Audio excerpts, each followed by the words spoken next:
Hello friends, welcome to life experience education. मैं हूं प्रवीण कुमार शर्मा और हम इस सीरीज में इंडियन पॉलिटी को स्टार्टिंग से एंडिंग तक क्वेश्चंस के थ्रू कंप्लीट करते चल रहे हैं। और ये है हमारा पार्ट 16, जिसमें हम जो टॉपिक कवर अप करेंगे वो है लोकसभा। कल हमने पार्लियामेंट के राज्यसभा के बारे में डिस्कस किया था और कहा था कि जो पार्लियामेंट हमारी बनेगी वो बनेगी president plus Rajya Sabha plus Lok Sabha से मिलकर। तो आज हम लोकसभा के बारे में जानेंगे, जिसको बोला जाता है the house of the people.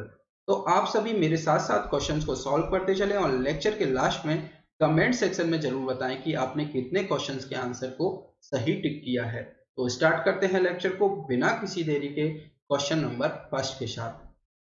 The speakers vote in the Lok Sabha is called, यानी कि लोकसभा में स्पीकर का वोट को कहा जाता है। तो सबसे पहले तो हम लोकसभा के बारे में डिस्कस करेंगे। तो लोकसभा को हमने बोला है हाउस ऑफ द पीपल, और जो राज्यसभा था उसको बोला था हमने काउंसिल ऑफ स्टेट्स, या फिर अपर हाउस भी हमने राज्यसभा को बोला था, और साथ ही में हमने बोला था हाउस ऑफ द एल्डर्स, ये बोला था हमने राज्यसभा को। अब लोकसभा के बारे में हम जानेंगे। इसको बोला जाता है हाउस ऑफ द पीपल। अब इसका कंपोजिशन कैसे होता है उसके बारे में हम जानते हैं। तो ये मिलकर बनेगा जो 530 मेंबर्स हैं, ये इलेक्टेड मेंबर्स होंगे डायरेक्टली, जो कि जनता द्वारा चुने जाएंगे, और ये 28 स्टेट से चुने जाएंगे, यानी कि 28 राज्यों से इनका चुनाव होगा। और ये 20 मेंबर्स जो हैं इनको यूनियन टेरिटरीज से चुना जाएगा, यानी कि जो अभी प्रेजेंट में हमारी 8 केंद्र शासित प्रदेश हैं उनसे ये 20 मेंबर्स को चुना जाएगा। साथ ही में जो 2 कैंडिडेट हैं ये होंगे एंग्लो इंडियंस, जिसको कि नॉमिनेट करेगा हमारे भारत का राष्ट्रपति। तो जो एंग्लो इंडियंस हैं उनको नॉमिनेट किया जाएगा बाय प्रेसिडेंट। तो इस तरह से जो टोटल स्ट्रेंथ हो जाएगी मैक्सिमम वो हो जाएगी 552। अभी प्रेजेंट में 530 इलेक्टेड हैं, 13 जो मेंबर्स हैं वो जो यूनियन टेरिटरी से हैं, और 2 एंग्लो इंडियंस है। तो 545 की जो है टोटल स्ट्रेंथ है। उसके साथ इनके टेन्योर के बारे में हम बात करें तो इनका टेन्योर जो होगा 5 इयर्स का होगा, यानी कि 5 साल का होगा। ये कब से काउंट होगा? जब फर्स्ट मीटिंग होगी तब से ये 5 इयर्स काउंट होगा। और साथ ही में ये रिजॉल्व की जाती है किसके द्वारा? प्रेसिडेंट के द्वारा। और साथ ही में ये 5 साल से ज्यादा कंटिन्यू कब कर सकते हैं? जबकि कोई इमरजेंसी इम्पोज्ड हुई हो। तो ये है टेन्योर के बारे में इनके। और जो इनकी स्ट्रेंथ है वो 42nd अमेंडमेंट हुआ था 1976 में, जो कि फ्रोजन, यानी कि जो टोटल स्ट्रेंथ है 552, इसको 25 साल के लिए और बढ़ा दिया गया था। और फिर उसके बाद 84th अमेंडमेंट आता है 2001 में, तो उसको फिर से 552 जो मेंबर्स हैं इसके टोटल स्ट्रेंथ है उसको 2026 के लिए और बढ़ा दिया गया था। तो जो टोटल स्ट्रेंथ है वो 2026 तक 552 ही रहेगी। अब हम इनके क्वालिफिकेशन की तरफ बढ़े तो इंडिया का नागरिक, यानी कि भारत का नागरिक होना चाहिए, और साथ में अपनी 25 इयर्स की एज को वो कंप्लीट कर चुका हो, और कोई लाभ का पद उनके पास नहीं होना चाहिए, यानी कि नो ऑफिस ऑफ प्रॉफिट होना चाहिए, और रजिस्टर्ड वोटर कार्ड में उनका नाम होना चाहिए। अब इनके स्पीकर और डिप्टी स्पीकर के बारे में हम बात करें तो जो मेंबर्स होते हैं इनके, उनको 2 मेंबर्स को चुन लिया जाता है स्पीकर और डिप्टी स्पीकर के रूप में।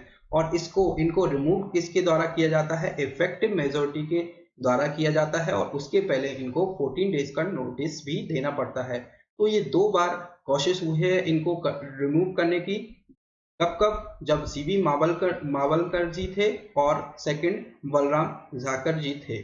तो इन दोनों के खिलाफ इनको रिमूव करने के लिए जो बिल पास करना था, पर ये पास हो नहीं पाया था क्योंकि स्पेशल मेजोरिटी, इफेक्टिव मेजोरिटी इस पर नहीं आ पाई थी। साथ ही में स्पीकर ऑफ लोकसभा को हेड ऑफ द हाउस भी बोला जाता है, या फिर इनको बोला जाता है रिप्रेजेंट्स द हाउस। साथ ही में इनके वोट के बारे में हम बात करें तो ये एक ही टाइम पर वोट कर सकते हैं, जबकि दोनों के टाइम पर इक्वल वोटिंग हो चुकी हो, यानी कि he votes only when there arises equality of votes over a matter in the house such as vote is called casting vote. और ये जब वोट डालेंगे उस वोट को नाम दिया गया है कास्टिंग वोट। साथ ही इनके स्पेशल पावर्स के हम बारे में बात करें तो जो मनी बिल होता है वो सिर्फ लोकसभा में ही इंट्रोड्यूस कराया जाता है, और जो इमरजेंसी होगी उसको हटाया जाएगा इसके द्वारा, लोकसभा के रिकमेंडेशन के द्वारा, प्रेसिडेंट के द्वारा इसको हटाया जा सकता है इमरजेंसी को। अब कॉमन वर्ड्स के बारे में हम बात करें तो जो कॉमन टर्मिनोलॉजी यूज होती हैं उनमें बिगिनिंग ऑफ सेशन को बोला जाता है समन, और एंड ऑफ द सेशन को बोला जाता है प्रोरोगेशन। साथ में जो एंड ऑफ लोकसभा होती है उसको बोला जाता है डिसोल्यूशन, जो कि प्रेसिडेंट द्वारा किया जाता है। और कोरम के बारे में हमने बात किया था कि जो टोटल स्ट्रेंथ होगी उसका 1/10 यदि नहीं होता है तो कोरम हो जाएगा। और एंड किसको बोला जाएगा, एडजर्नमेंट, या इसको साइन ऑफ डाई भी कहा जाता है। तो ये थोड़ा कुछ लोकसभा से इंपॉर्टेंट फैक्ट्स हैं। अब क्वेश्चन की तरफ हम बढ़ते हैं। The speaker vote in the Lok Sabha is called, तो हमने बात की इसको बोला जाता है कास्टिंग वोट, तो ए इसका हो जाएगा करेक्ट आंसर। नेक्स्ट क्वेश्चन की तरफ बढ़ते हैं। The maximum strength of the Lok Sabha as stipulated in the constitution of India, यानी कि भारत के संविधान में निर्धारित की गई लोकसभा की अधिकतम शक्ति क्या है, तो हमने बात की 530 + 20 + 2 = 552, जो कि टोटल स्ट्रेंथ इसकी होगी, तो डी इसका हो जाएगा राइट आंसर। नेक्स्ट क्वेश्चन है, union budget is always presented first in, यानी कि केंद्रीय बजट हमेशा पहले प्रस्तुत किया जाता है कहां पर, तो ये प्रस्तुत किया जाता है हमेशा पहले लोकसभा में प्रस्तुत किया जाता है, तो ए इसका हो जाएगा करेक्ट आंसर। नेक्स्ट क्वेश्चन है, इन the Lok Sabha unless there is a quorum the speaker should not conduct the proceeding to ensure this, यानी कि लोकसभा में जब तक कोई कोरम ना हो स्पीकर को कार्यवाही का संचालन नहीं करना चाहिए, यह सुनिश्चित करने के लिए ऑप्शंस के थ्रू जाए, तो ऑप्शंस क्या होगा, the parliament secretariat keeps a watch on the attendance in a house and informs the speaker, यानी कि संसदीय सचिवालय सदन में उपस्थित की पर नजर रखता है और अध्यक्ष को ये सूचित करता है। तो कोरम के बारे में हमने बोला था, यदि 1/10 मेंबर जो टोटल स्ट्रेंथ का यदि उस उपस्थित नहीं होते हैं तो कोरम होता है।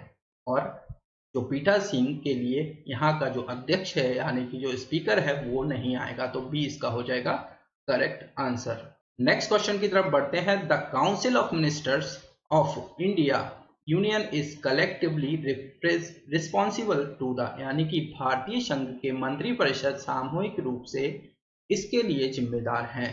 तो जो मंत्री परिषद है काउंसिल ऑफ मिनिस्टर्स है वो लोकसभा के लिए जिम्मेदार है, और हमने कल बात की थी जो काउंसिल ऑफ स्टेट्स होगा वो राज्यसभा होगा, तो डी इसका हो जाएगा करेक्ट आंसर। नेक्स्ट क्वेश्चन है, what is the minimum age laid down the for a candidate to seek election to the Lok Sabha, यानी कि किसी उम्मीदवार को लोकसभा के चुनाव के लिए निर्धारित न्यूनतम आयु क्या है, तो हमने बात की इसके जो क्वालिफिकेशन है वो भारत का नागरिक होना चाहिए और एटलीस्ट 30 ईयर एज उसका कंप्लीट होना चाहिए, ये राज्यसभा के लिए था। और लोकसभा के बारे में हम बात करें तो 25 ईयर्स उसका कंप्लीट होना चाहिए और कोई लाभ का पद वो ग्रहण ना करे और उसका जो वोटर लिस्ट में नाम होना चाहिए, तो ये इसकी क्वालिफिकेशन है। तो 25 ईयर्स की मिनिमम एज को वो कंप्लीट कर चुका होना चाहिए लोकसभा में। और यदि राज्यसभा के बारे में बात करें तो वो 30 ईयर्स है, तो याद रखना है, कंफ्यूजन बिल्कुल भी नहीं होना चाहिए इस क्वेश्चन से, तो सी हो जाएगा करेक्ट आंसर। नेक्स्ट क्वेश्चन है, the state wise allocation of seats in Lok Sabha is based on the 1971 census, up to which year does this remain, यानी कि लोकसभा में सीटों का राज्यवार आवंटन 1971 की जनगणना पर आधारित है और किस वर्ष तक है बना रहता है, तो हमने बात की थी ये 2026 तक सेम होगा, तो सी हो जाएगा इसका राइट आंसर। नेक्स्ट क्वेश्चन है, the quorum of Lok Sabha is, Lok Sabha का कोरम है तो 1/10 ऑफ द टोटल मेंबरशिप, तो डी हो जाएगा करेक्ट आंसर। नेक्स्ट क्वेश्चन है, what could be the maximum time limit of 0 hour in the Lok Sabha, यानी कि लोकसभा में शून्यकाल की अधिकतम समय सीमा क्या हो सकती है?